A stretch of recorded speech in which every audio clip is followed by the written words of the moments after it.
हाँ हाँ ऐसे ही ठीक हूँ। क्या? ऐसे ही ठीक हूँ। अरे नहीं, मैं तो अब चाचा को देखिए, हमने कुर्ता पजामा पहने हुए देखा तो हमने कहा कि भाई जो इस तरीके से लोग, हम नहीं पूछ रहे हैं कि जिसको आप वोट देते हैं चुन कर वो आता है, चाहे विधानसभा हो लोकसभा हो, जो या फिर ये वैचारिक निष्ठा का बदलाव है। पहले तो वोटर का है, वोटर का अपमान है, लोकतंत्र का अपमान है, या फिर ये वैचारिक निष्ठा का बदलाव है। पहले तो वोटर का है। वोट तो वोटर नहीं दी ना, धोखा तो उसके साथ हो रहा है। अगर हुआ है तो चाचा ने कहा, उन्होंने एक तर्क दिया कि अगर जनता के हितों को लेकर आप बदलाव कर रहे हैं तब तो वो जस्टिफाइड है। तो हमने कहा कि ये जो शिवसेना, तृणमूल कांग्रेस, आम आदमी पार्टी, जो इस तरीके के हैं बहुत सारे देश में जो चल रहे हैं, तो हमने कहा कि वोटर जो वोट देते हैं उनकी राय क्या है, ये जानने के लिए हम लोगों ने राय यही है कि जो वोट देते हैं उनको उनका हक मिलना चाहिए, विकास होना चाहिए, उनको मिलना चाहिए ना कुछ। तो ये जो जिनको चुन कर आए दूसरे सिंबल पर, वो दूसरे के साथ हैं, ये क्या है? वो ठीक है, पॉलिटिक्स उनको करनी, हमें तो नहीं करनी, हमें तो वोट देनी है। नहीं, आम लोग इस पर क्या है, अपने वोट को लेकर। ठीक है सर, उनका सच्चाई महसूस होगा। मैंने आपको, अगर वो उनके स्वार्थ के लिए उनका काम अच्छा हो गया तो अच्छा ही महसूस करेंगे। शुक्रिया काम सर। होना चाहिए ना, आदमी तो काम चाहेगा ना।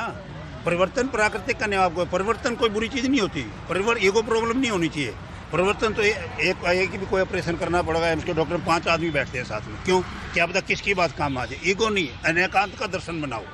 मैं कह रहा हूँ वो सही नहीं है, उसका भी सही हो सकता है, तो उसको आप देखो। जिस जैसे भाषा अपनी बात की उसको कह रहा हूँ, मैंने अपना वोट अपने स्वार्थ के लिए दिया, काम के भी आदमी काम करेगा। अगर उस पार्टी में जाकर काम अपने स्वार्थ के लिए जा रहा है तो गलत है। अगर उस पार्टी में जाकर अच्छा बेटर करता है, काम करता है, अच्छे के लिए जा रहा है तो अच्छी बात है। काम करो, विकास करो, विकास ही मुद्दा है। शुक्रिया है ना। शुक्रिया सर, शुक्रिया, थैंक यू। मैं तो मुद्दा अभी कुछ बोलना चाह रहे हैं भाई साहब? हाँ, देखिए यही हो रहा, काम तो कुछ हो नहीं रहा है, इसीलिए अभी देखिए एक नई पार्टी भी बनाई है हमने, कामधेनु पार्टी, उसका मैं अध्यक्ष हूँ। अच्छा, हाँ। आपने नई पार्टी बनाई है? हाँ, कामधेनु पॉलिटिकल पार्टी है। एक नई पार्टी है, उसमें हाँ, क्या?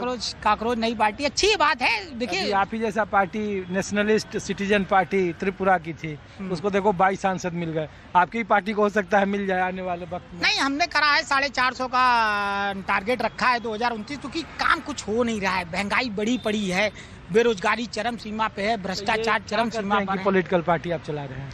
अरे मैं तो एडवोकेट हूँ, पहले कब तक चैनल भी था मेरा, वो भी चला रहा हूँ मैं। कितना सदस्य है आपका पार्टी में? तो लोग जुड़ रहे हैं, अभी तो 100 सदस्य चाहिए इलेक्शन कमीशन को, वो अभी भेजा है, बाई लॉ बन गया है। 100 मिल गए आपको वोटर?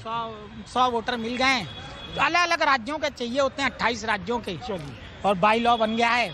यही है, बाई लॉ बन गया है, यही है। सभी लोगों से चलिए ठीक है बॉस, आपके पार्टी को शुभकामनाएं हैं। धन्यवाद। आज के माहौल में इतना ही। अपने सहयोगी नितिन के साथ ऋषिकेश कुमार को दीजिए इजाजत। आप देखते रहिए News 24। नमस्कार।